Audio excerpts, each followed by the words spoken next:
जरा ये सुनिए। स्वामी जी कहते हैं कि यहाँ आपको हर जगह अच्छा डेस्टिनेशन मिलेगा, कुदरती कुदरत है, देव भी है, मगर मैं कहता हूँ कि यहाँ पर भ्रष्टाचार मुक्त शासन भी है। और अब ये देखिए, क्या आपको पता है कि प्रधानमंत्री नरेंद्र मोदी और गृह मंत्री अमित शाह उत्तराखंड के मुख्यमंत्री पुष्कर सिंह धामी की इतनी तारीफ क्यों कर रहे हैं? दरअसल साल 2023 में उत्तराखंड सरकार ने ग्लोबल इन्वेस्टर समिट कराया। सरकार ने दावा किया कि 1779 एमओयू के जरिए 3,56,889 करोड़ रुपए का निवेश समझौता हुआ है, एमओयू हुआ है। यानी ये कंपनियां वादा की कि इतने पैसे वो उत्तराखंड में निवेश करेंगी। इसको लेकर खूब खबरें छपी। जून 2025 उत्तराखंड सरकार ने दावा किया कि ग्लोबल इन्वेस्टर समिट 2023 में जो एमओयू हुए थे उसमें से 1 लाख करोड़ रुपए से ज्यादा के निवेश जमीन पर उतर चुके हैं, यानी इसकी ग्राउंडिंग हो चुकी है। इसको लेकर बड़े बड़े विज्ञापन भी छपे। ऐसा ही एक विज्ञापन मुझे दिल्ली और देहरादून में दिखा, जिसे देखकर लगा कि उत्तराखंड में वाकई बड़ा विकास हुआ है। इसके बाद मैंने सूचना के अधिकार कानून के तहत एक आवेदन दिया, जिसमें मैंने पूछा किस कंपनी ने कितनी राशि के एमओयू किए, किस कंपनी की कितनी राशि की ग्राउंडिंग हुई और ग्लोबल इन्वेस्टर समिट के आयोजन पे कुल कितना खर्च हुआ। जिसके जवाब में ये दस्तावेज मुझे उत्तराखंड निदेशालय की तरफ से भेजा गया। लेकिन उत्तराखंड के उद्योग निदेशालय ने हमें जो जवाब भेजा उससे कई सवाल खड़े हुए। जब आप सुनते हैं कि कोई सरकार ग्लोबल इन्वेस्टर समिट कर रही है तो आपके दिमाग में क्या आएगा? बड़ी बड़ी कंपनियां, बड़े बड़े कारखाने और हजारों नौकरियों की तस्वीरें। लेकिन उत्तराखंड की ग्राउंडिंग सूची में हमें मिला आटा चक्की, खाद की दुकान और छोटे क्लिनिक। हम आपको बताएं कि ग्राउंडिंग में क्या क्या हुआ, उससे पहले ये जान लेते हैं कि ग्लोबल इन्वेस्टर समिट पर खर्च कितना हुआ। कुल 100 करोड़। यह जानकारी हमें आरटीआई के जवाब में मिली। उत्तराखंड सरकार ने किन कंपनियों के साथ एमओयू किया है, उन्होंने हमें वो लिस्ट नहीं दी। ऐसा क्यों किया, ये हम आपको आगे बताएंगे। लेकिन ग्राउंडिंग की जो लिस्ट हमें दी गई, इसमें 3 दर्जन आटा चक्कियों के नाम है। सबका 1 से 2 लाख का इन्वेस्टमेंट दिखाया गया।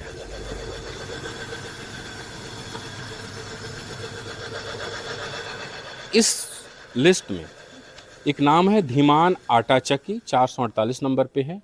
ये आटा चक्की लगा हुआ है। उत्तराखंड सरकार के मुताबिक ये ग्लोबल इन्वेस्टमेंट में ये इन्वेस्टमेंट आया है। तो आपका नाम इन्वेस्टमेंट में शामिल है कि आपने इन्वेस्ट किया उत्तराखंड में 2 लाख रुपए है? नहीं किया ना। इसको लगवाने में कितना खर्च आया था? लगभग 1.5-2 लाख रुपए के लगभग आया था जो भी। और ये आपने अपनी कमाई से बचत से? बिल्कुल अपने आप से लगाया था जी। जी। तो इसमें कैसे नाम आ गया कि आप इन्वेस्टमेंट समिट में आपने भी 2 लाख, मतलब आपका भी 2 लाख का योगदान है? पता नहीं सर उसका, तो मुझे इस बारे में तो। इन्वेस्टमेंट समिट क्या होता है आपको पता है? नहीं जी, कोई पता नहीं। हमें उस बारे में कोई जानकारी नहीं है कि सरकार ने हमारे ऐसा किया। सर इसमें जो 2 लाख दिखा रहा है, आपने मुझे कुछ दस्तावेज भी दिखाए थे, उसमें भी सेम है। तो क्या आपने ये किस लिए भरा था? ये एक लाइसेंसिंग प्रक्रिया है जी। वो जब आप बिजली कनेक्शन के लिए जाएंगे तो इसमें मैंने वैसे ही एक ओवरऑल कि 2 लाख रुपये मेरा लग रहा है वो डाल दिया था। उसके बाद मुझे ये लाइसेंस प्राप्त हो गया था और ये सब चीज़ें आप बता रहे हैं वहीं से कॉपी कर लिया। आपका जो आटा चक्की कुमार आटा चक्की था बंद है? हाँ बंद है। तो कितने महीने तक चलाया आपने? 3 महीना। और किस साल में आपने कनेक्शन लिया था?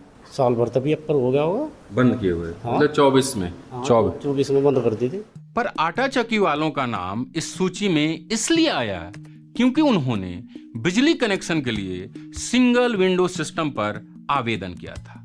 उत्तराखंड में इसी सिस्टम के जरिए जमीन, बिजली, पानी, पर्यावरण और फायर एनओसी जैसी सरकारी मंजूरियां एक ही जगह पर दी जाती है। आटा चक्की ही नहीं, हमने पाया कि सैकड़ों की संख्या में खाद बीज की दुकानों का नाम इस लिस्ट में शामिल है, और वो भी मैन्युफैक्चरिंग सेक्टर में। खाद बीज की दुकान पर जब हम पहुंचे तो हमें ये मिला। 374 पर दुर्गा बीज भंडार का नाम है, जो इकबालपुर में है। ये आप ही का है?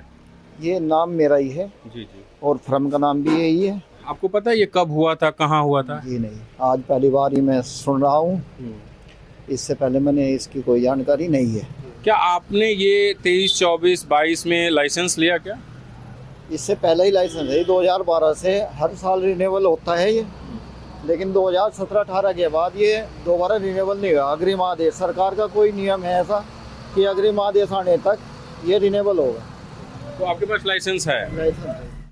आटा चक्की वालों की तरह ही खाद बीज वालों ने भी सिंगल विंडो पर लाइसेंस के लिए आवेदन दिया था। खाद बीज और कीटनाशक बेचने के लिए लाइसेंस की जरूरत पड़ती है, लेकिन यहाँ तो जो दुकान 12 साल से चल रही है उसका भी नाम इसमें शामिल कर दिया गया है। अब हम आपको हरिद्वार से देहरादून लेकर चलते हैं।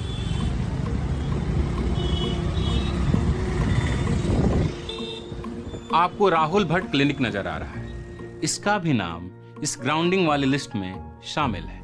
नहीं सर, इसके बारे में मुझे कोई जानकारी नहीं है कि किस तरह से जो है ये इन्वेस्टमेंट मेरे नाम पे किया गया है। आपका जो अस्पताल है ये जहाँ पे अभी हम मौजूद है, जी, ये कब से चल रहा है? 3 to 4 ईयर्स हो चुके हैं, 3 से 4 साल। अच्छा जी। इसमें इस अस्पताल के बनाने में कोई गवर्नमेंट से सहयोग भी लिया था? नहीं, ये मेरा इंडिविजुअल प्राइवेट क्लिनिक। तो आपने देखा कि राहुल भट्ट को ही नहीं मालूम कि उनका नाम इस लिस्ट में कैसे आ गया। ऐसे और भी कई छोटे छोटे क्लिनिक का नाम इस लिस्ट में शामिल है। आखिर इन लोगों का नाम इस लिस्ट में कैसे आया, इसका जवाब हमें मिला देहरादून के माल देवता में मौजूद विजय खंडूरी के क्लिनिक पर पहुंचने के बाद। ये जहाँ तक मार्च 2023 की बात है सर। पहले हमें होता था कि मेडिकल पॉल्यूशन बोर्ड से एनओसी लेनी होती थी, पर बाद में कुछ हुआ कि पॉल्यूशन बोर्ड से भी एनओसी लेनी पड़ेगी। सरकार की साइट जो थी वो चल नहीं रही थी, तो फिर उन्होंने इंडस्ट्रियल साइट पे जो है हमें डॉक्यूमेंट्स अपलोड करने के लिए कहा था। तो इंडस्ट्रियल साइट की वजह से हो सकता है कि डाटा आपके पास पहुंचा हो। तो क्या आप उम्मीद करते हैं कि ग्लोबल इन्वेस्टर समिट जो इतना बड़ा आयोजन था उसमें ये इन्वेस्टमेंट आएगा? क्या इसे इन्वेस्टमेंट कहा भी जाएगा